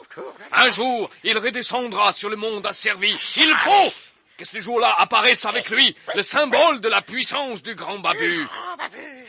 Vous voyez ce que je veux dire? Le goût de gouze. Le boudin sacré. Les boudins sacrés.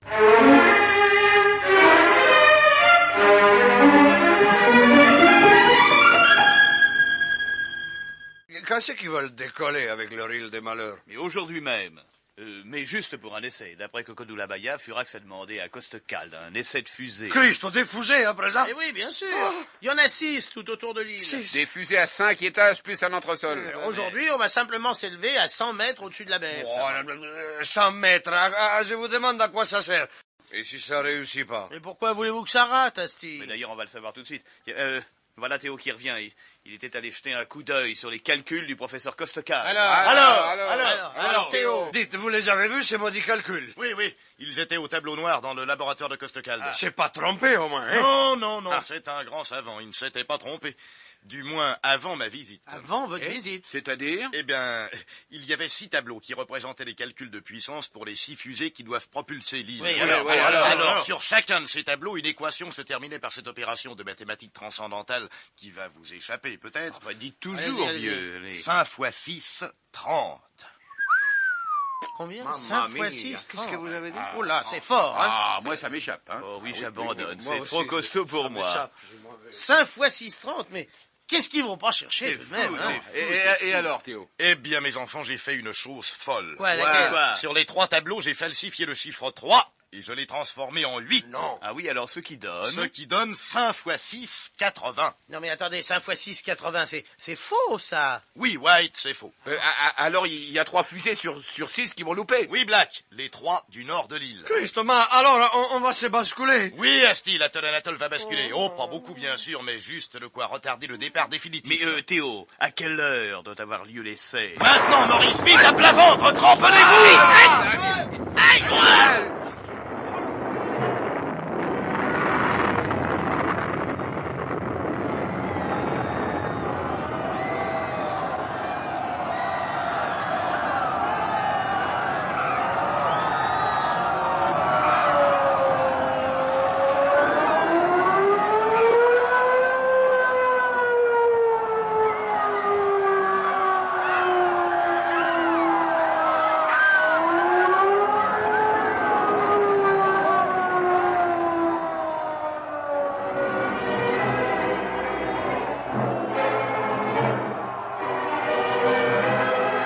Ce fut un remue-ménage incroyable. Penché à 30 degrés par rapport au niveau de la mer, soulevé au sud par des fusées bien réglées et retenu au nord par des fusées sabotées, l'atoll Anatole faillit se renverser sur lui-même comme une crêpe.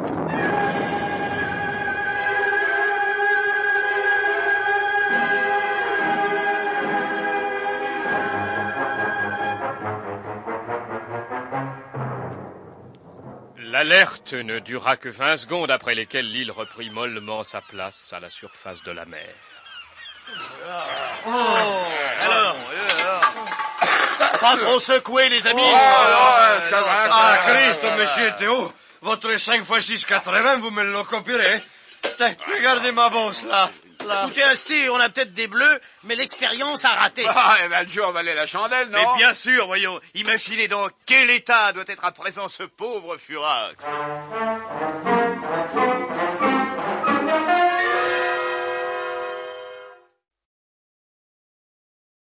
Malvina. Oui, Furax.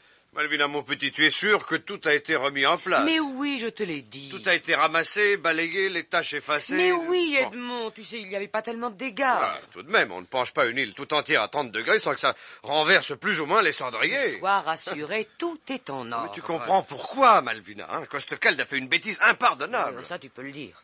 5 x 6, 80, c'est presque du sabotage. Je sais, mais j'en suis responsable et je ne veux pas que Claquemuf me reproche quelque chose. Au fait, il est arrivé? Oui, son avion vient d'atterrir sur la coupole il y a 10 minutes. Alors, évitons de donner de l'importance à cet essai raté, hein, Malvina? Bien, Edmond, bien. Atténuons l'incident. Compte sur moi, il ne se doutera de rien. Bon.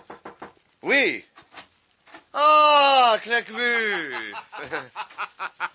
Merveilleux, cher Furax. Merveilleux, quoi donc? Irrésistible. On profite de mon absence pour s'offrir des sensations. Mais On non, renverse l'atoll Anatole comme une crêpe. Oh, j'aurais donné une fortune pour être là. Mais ça n'a rien été. Et pour voir votre tête, Furax. Plouf, plouf, plouf. 3 fusées partent, 3 fusées restent. Bah oui, bien sûr, Et l'atoll penche comme une assiette. Et la soupe dégouline partout. 30 degrés d'inclinaison pour une île, ce n'est rien. Et cette tache d'encre sur les tapis, là. D'abord, comment l'avez-vous appris? J'avais interdit! Mais justement, cher Furax, tout le monde s'est empressé de me raconter l'aventure. Pauvre Costecalde. 5 x 6, 80. On peut tromper. Pour un essai raté, c'est un essai raté. Oh, je vous en prie, Claquemuf. Ce n'est pas la première fois qu'une fusée rate au départ, non? Oh, Dieu, non, mais on a toujours tort de faire de la publicité avant, Malvina. Oh. Et votre voyage à vous, Claquemuf, ça a été une réussite? Complète.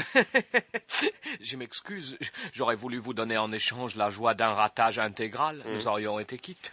Vous avez ramené le boudin sacré? Vous voyez ces coffrets? C'est les goûte-gouses. Parfait, Claquemuf. 1-0. Oh, je vous en prie, Furax, ne comptons pas les points. Ah, si, au contraire. Car nous allons bientôt égaliser, j'en suis sûr. Costecalde a pris un 3 pour un 8, c'est une erreur bien humaine. Surtout pour un mathématicien, voyons. Mais s'il avait mis 9 au lieu de 8, l'île retombait sur l'autre face. La méprise a été retrouvée. À présent, l'atoll Anatole peut s'élancer vers l'espace. Vraiment? Vraiment. Quand? Incessamment. Dans ce cas, il faut évacuer tous les pourtours de l'île et ne garder sous la coupole du centre que ceux qui sont des nôtres. Mais c'est là que je voulais en venir, Claquemuf. Soyez gentil de rédiger une proclamation invitant la population à quitter l'atoll dans les 48 heures. Ça sera fait. Après-demain, il ne restera plus sur l'île que les babus.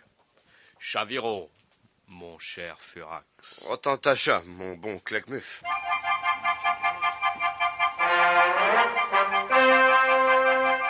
Au même instant, Black, White et Asti, toujours déguisés en jardiniers indigènes, Théo, toujours camouflé en garde Glusbock, discutaient avec Maurice, toujours maquillé en Momo au bouchon brûlé. Enfin, quoi qu'il puisse arriver, nous avons la grande chance d'être tous les 5 réunis. C'est une force, non? Une force immense, Maurice, quand je pense qu'à part Cocodou-la-Baya, personne ne se doute de notre véritable identité. C'est presque inquiétant tellement c'est beau. Oui. Qui c'est là? Celui qui frappe. Ah, voyons. Et qui c'est qui frappe? C'est moi, Cocodou-la-Baya. Oh, entrez. Bonjour, monsieur Cocodou. Bonjour, messieurs. Vous permettez que je m'asseye avec tous ces bouleversements, toute cette perturbation? Je ne sais plus où j'en suis, moi. Mais remettez-vous, mon cher Cocodou. Venez sur mes genoux. Ne vous affolez pas, vous êtes venu pourquoi? Pour vous mettre au courant de la note signée par Furax. Oui. Ce n'est pas la première fois que Furax signe une note. Non, mais celle-ci est très importante. Elle ordonne l'évacuation de l'atoll Anatole. Qu'est-ce que vous racontez, Cocodou? On évacue l'île, hein? Oui. Enfin, tout le personnel auxiliaire, tous les ouvriers engagés à titre temporaire. Bref, tous ceux qui ne font pas véritablement partie du centre. Oh ouais, bah ça au fond c'est normal, fallait bien s'y attendre. Si, mais après tout, nous, ça nous regardait pas. Eh si, justement, monsieur Asti. Et vous aussi, monsieur Black et monsieur White, vous devez également partir. Non, pourquoi? Ah, bah, vous avez été engagés comme planteurs de gougnaves. Vous n'êtes pas du centre. Seuls les babus restent. Y compris monsieur Théo, puisqu'il est devenu le garde Glusbock, et monsieur Maurice, pour les raisons que vous savez. Mais Cocodou. Please, soyez raisonnable. Cocodou, voyons. Il doit bien y avoir un moyen pour nous permettre de rester, quoi. Non! Non, cette fois, il n'y a rien à faire. Ah non, rien d'autre que de partir. Cocodou, du calme. Vous avez bien trouvé la solution pour moi, puisque je suis devenu, grâce à vous, le garde Glusbock. Oui, je sais. Mais il m'a fallu pour ça poignarder le véritable Glusbock. Heureusement qu'il a été compréhensif. Et alors, là, vous pouvez pas encore en tuer 3 autres, regarde. Et on prendrait leur place et personne n'y verrait rien. Christo, c'est pas difficile. Vous n'y pensez pas. Ah non, c'est de la folie. C'est encore une plus grande folie de vouloir nous séparer. Non, ça ne va pas marcher. À présent, ça suffit. J'en ai assez, moi. Plus qu'assez. Puisque c'est comme ça, je vais vous dénoncer. Dénoncer? Vous ne ferez pas ça. Je vais me gêner. Fini de rire. Fini d'abuser de ce bon, de ce trop faible Cocodou Labaya. Ça va changer. D'ailleurs, ça tombe bien. Voici monsieur Clap... Cocodou, vous ne ferez pas ça, Cocodou. Oh, monsieur Alors, tout est réglé, monsieur Cocodou Labaya? Oui, monsieur Claquemuse. Ainsi, monsieur Grosbide, monsieur Jolipif, monsieur Poupoute, vous allez nous quitter? que dire? Je le regrette. Vous m'avez planté de bien belles gougnaves. Mais tout a une fin, surtout quand ce n'est que passager. D'ailleurs, tout a été arraché au cours de ces malencontreux renversements. Monsieur Claquemuf, à propos de ces 3 jardiniers, j'ai quelque chose de très grave à vous dire. Vraiment? Et quoi donc? Eh bien voilà, monsieur Claquemuf. Oh, le salaud. Il va nous donner. Christ, on est foutu. Eh bien, je vous écoute, monsieur Cocodou. Sans doute quelques stupidités, comme d'habitude. Oh non, monsieur Claquemuf, ces 3 hommes... Ces 3 hommes... Oui, j'entends bien, ces 3 hommes, et alors? Ces trois hommes... Ils quoi? Ils demandent à se joindre à la grande famille des babus. Comment? Oui, monsieur Claquemuf, ils veulent devenir babus. Babus?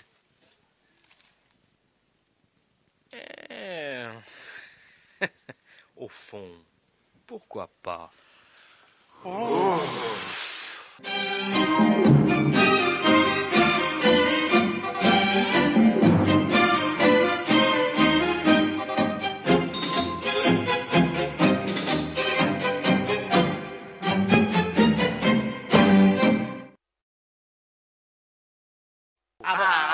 Attendez, j'allais oublier, à partir de maintenant, jeûne complet et absolu. Hein.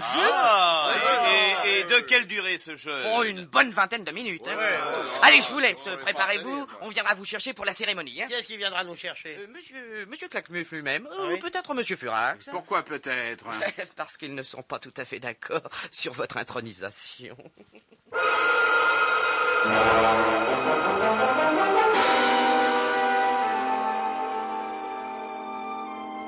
Ah, mais non!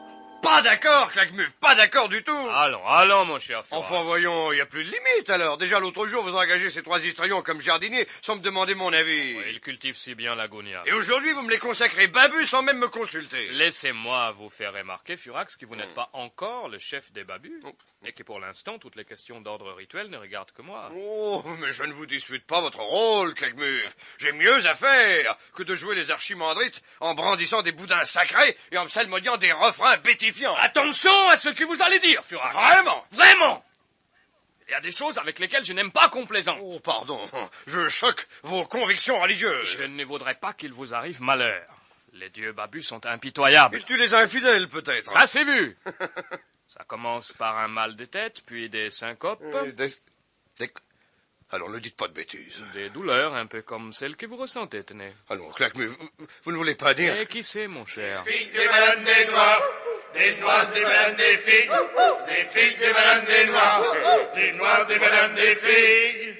Chaviro, Chaviro, autant ta charge. autant ta charge. Chami Pataro. Chami Pataro. Ogria Patacha. Ogria Patacha. Introduisez les 4 impétrants. Robide. Monsieur, dame. Joli Pif, Poupout et Momo. Vous vous présentez devant l'envoyé du grand Babu. Dans quelques instants, vous serez sacré Babu. Sacré Babu. Prêtez serment sur les gouttes-gousses, sur les boudins sacrés. Sacré boudin. Respectez les lois et les devoirs des Babus, de servir, de tuer ou de vous faire tuer. Oui, on sait faire tuer doucement. De mentir, de voler, de trahir pour la victoire finale de notre cause. Levez le genou droit et dites « Je le jure ». Je jure. Qu'on leur verse sur la tête la dose rituelle de sirop de camembert. Voilà. Parfait. Et puissiez-vous ne jamais oublier que seul le grand Babu a la bonne odeur. Qui sent la charogne, il y a que le grand Babu qui sent l'autre colonne. Frère Grobide, frère Joli Pif, frère Poupout et frère Momo, vous voici admis comme stagiaires dans la grande famille des Babus. Chami Pataro, Ogria Patacha, Chaviro, Chaviro, Tatacha, Tatacha, Chami Pataro, Ogria Patacha. Ha ha ha! Fantastique, monsieur Furax! Extraordinaire! Expliquez-vous, Costecalde. L'autre jour, je vous avais dit que j'avais fait une erreur de calcul. Oui, je sais, 5 x 6 égale 80. Oui, Voilà. c'est même pour ça que l'atoll Anatole a failli se retourner comme une crêpe. Et alors, je ne vois pas ce que ça a d'extraordinaire. Mais si vous allez voir, cette erreur que j'ai faite, je ne sais pas encore ni comment d'ailleurs, est en réalité une trouvaille. Une trouvaille? Comment ça? Écoutez bien, monsieur Furax, et vous aussi, jeune homme. Et alors? Mais si on part sur une base nouvelle, comme par exemple ce 5 x 6 80 que j'ai écrit par hasard, on arrive à des résultats stupéfiants. Non, c'est pas possible. Si, jeune homme, 5 x 6 80 en matière d'attraction terrestre et de gravitation, c'est un postulat nouveau qui va tripler la puissance de mes fusées. Vrai, Costecalde? Sur mon honneur, monsieur Furax. Mais c'est pas... Non, je peux pas y croire. 5 x 6, 80, enfin, Oui. voyons. Oh, bon... Oh, nom d'un chien. Mais oui, mais... Oh là là là là là. Et où allez-vous, Gluchbuck? Mais qu'est-ce qu'il a? Eh ben, pourquoi est-il parti en courant? Je comprends pas, non? Vous avez dit qu'il n'y comprenait rien. Oh, c'était peut-être trop fort pour lui. Vous savez, ces indigènes, hein, ils ont tous des petits crânes.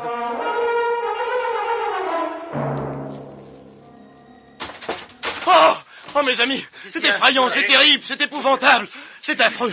Je suis consterné.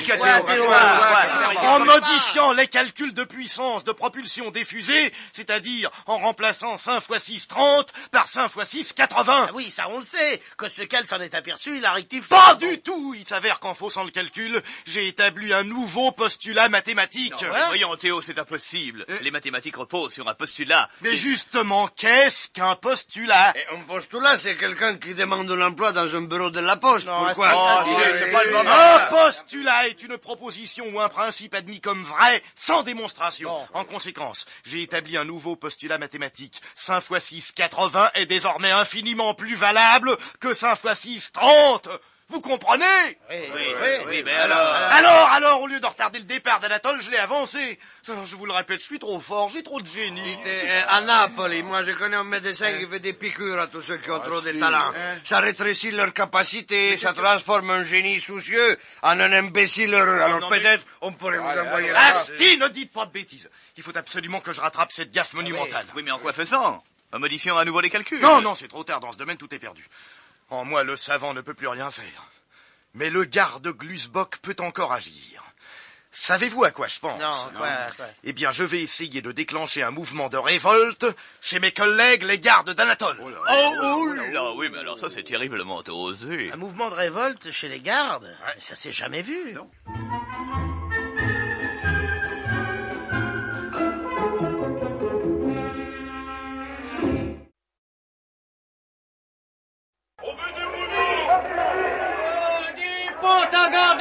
Déjà protégé! Depuis qu'on est sous cette coupole, on n'a plus rien à faire. C'est honteux! Du travail! Du travail! Du travail! Du travail! Du travail! Du travail! Du travail! Mais c'est insensé! Insensé! Tu les entends, Malvina? Mais qui ne les entendrait, Fufu? Oh, mais regarde-les, mon petit nom, mais regarde-les! C'est primitif, c'est sauvage, avec leurs barbes en bataille. Oh, Malvina, toutes ces barbes! Comme je voudrais en être encore à l'époque où je supprimais les barbus. Allons, ne t'énerve pas. Et Claquemuf, qu'est-ce qu'il fabrique? Hein, Claquemuf, qu'est-ce qu'il fait? Veux-tu me le dire? Garde de Glusbach, où êtes-vous? Je suis là, monsieur Furax. Bon, vous n'êtes pas en train de hurler avec vos collègues? Oh non, monsieur Furax. Et pourquoi? Ils réclament du travail, eux. Et vous? Moi, je sais que vous allez m'en confier, hein. Un travail, lequel? Vous allez me demander de vous appeler monsieur Claquemuf. Ah oui, bien raisonné, c'est exact. Qu'il soit ici dans 5 minutes. Et alors, monsieur Claquemuf? Alors quoi, mon cher Furax? Elle ne vous permet pas de m'appeler votre cher Furax. Mais pourtant, les autres... Les autres fois, vous étiez chef de la sécurité. Je tolérais la familiarité. Ce qui veut dire que je ne suis plus... Chef de la sécurité? Non. Regardez ces indigènes braillards. Si c'est toute la sécurité que vous pouvez me donner, je vous remercie. Je croyais que vous aviez du cœur, Furax. Garde Glusbach. Monsieur Furax. Qu'on fasse sortir de leur cachot tous les prisonniers et qu'ils arrêtent les gardes. Dans une demi-heure, je veux que tout soit rentré dans l'ordre. Compris?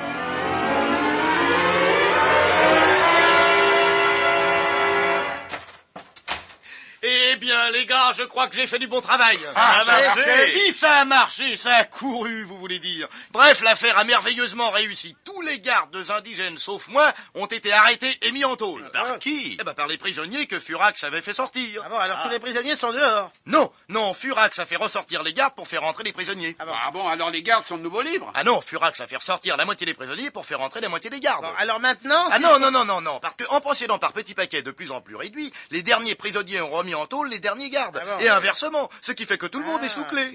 Les prisonniers gardant les gardes gardant les prisonniers qui les gardent, et oui, enfin une belle salade. Oui, quoi. ça a l'air, oui. Et pour couronner le tout, Furax a obligé Claquemuf à donner sa démission, vous vous rendez compte? Eh bien, encore une fois, Théo, tous nos compliments. En bref, le but visé est atteint. Ça va retarder le grand départ. Pour l'instant, n'en demandons pas plus. Monsieur Théo, à côté de vous, Machiavel, c'était un demi-sel. M'a dit, monsieur Furax, il doit être dans un drôle d'état.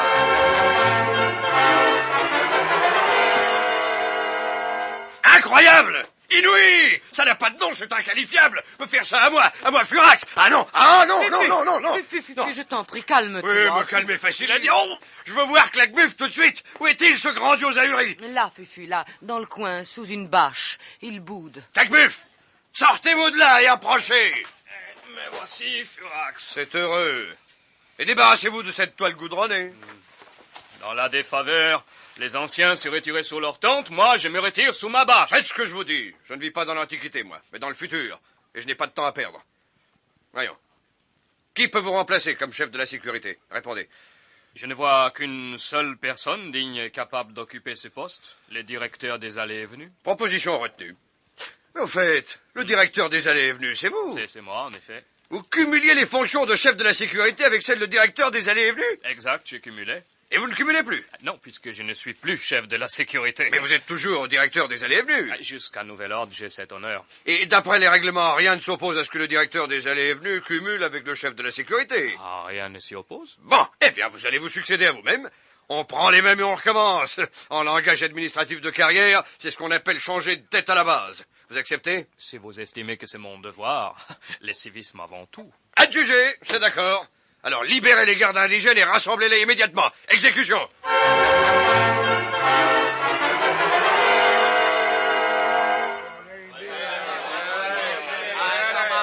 Silence! Silence! Garde ma vue! Je connais, j'apprécie, comme il convient à votre esprit de fidélité librement consenti, et si je sais que je peux compter sur vous, je ne peux pas en dire autant de votre ancien chef, Claquemuf Léon, que je me suis vu dans la pénible obligation de remplacer. Garde! Voici votre nouveau chef, le directeur des allées et venues, Léon Claquemuf, qui a ses lourdes responsabilités, a bien voulu accepter d'y ajouter celle de vous commander désormais. À présent, mes amis, que tout est rentré dans l'ordre, chacun à son poste, en prévision du grand départ et de la grande aventure.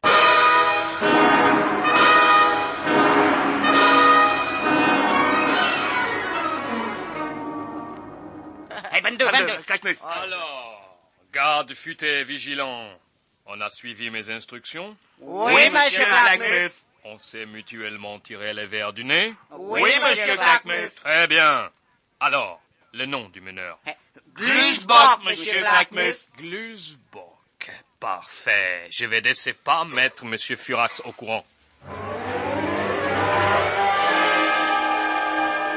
Parfait, mon cher Claquemuf, parfait. Ainsi donc, c'est ce jeune garde Glusbock qui a poussé les indigènes à réclamer du travail sur l'aire des Lampions. Je suis sûr du renseignement, cher Furax. Oh, je connais votre perspicacité et vos moyens de prospection, si honnêtes, si délicats. Vous me flattez, vraiment. Que vous ne comprenez rien, décidément. À présent que vous tenez le meneur, je pense que vous allez sévir. Appelez donc le garde Glusbock, cher Claquemuf. Il est de planton devant ma porte, comme d'habitude. Vous me donnerez la joie d'assister à l'entretien? J'allais vous en prier. Hé, toi, les gars! Entre! Monsieur Furax a 2 mots à te dire. Approche, garde Glusbock. Ainsi donc, c'est toi. C'est moi qui quoi, monsieur Furax? Ah, ne commençons pas à jouer l'ignorance, hein. Je sais. Et tu sais que je sais. C'est toi qui as poussé les gardes indigènes à organiser leur petite sauterie d'hier. Hein? Oui, c'est moi. Ah, enfin! Eh bien, voilà un mot qui va t'écouter cher, petit barbu. Je vous en prie, Claquemuf. Que ça lui coûte cher ou non, c'est pas vous qui fixez les prix. Glusbock. Monsieur Furax? Pendant les événements, tu étais de garde ici, près de moi. Ah oui, mais je les avais chauffés à bloc avant. En combien de temps les avais-tu décidés? Oh, 10 minutes à peine. Et ensuite, tu ne t'étais pas mêlé à eux? Non, bien sûr. J'aimais mieux voir ça d'en haut, de votre fenêtre. C'est bon. Claquemuf, qui est commandant des gardes? Personne pour l'instant, mais si c'est pour commander l'exécution de ce petit bonhomme, je me ferai une joie. Il n'est pas question de ça. S'il n'y a pas de commandant, il y en a un à présent. Qui? Lui. Lui? Moi? Oui, vous, Glusbock. Mais voyons, Furax, c'est absolument... Voyons, Claquemuf, réfléchissez. Un jeune babu, dynamique, intelligent, persuasif, capable d'entraîner 500 indigènes en 10 minutes, soit 50 à la minute, 1 par seconde, subtil au point d'être à mes côtés après avoir déclenché son action, et franc au point de ne rien nier quand on l'accuse. Mais c'est un homme comme ça qu'il nous faut, mon cher, à vous comme à moi. Voyons, Furax... Et à moi encore plus qu'à vous. Commandant Glusbock, à dater d'aujourd'hui, vous ne poussez plus ma chaise roulante. Vous ne montez plus la garde dans mon couloir. Vous prenez le commandement de la garde babu de l'atoll Anatole. Allez! Vous faites une erreur, Furax. Je ne fais jamais d'erreur, mon cher.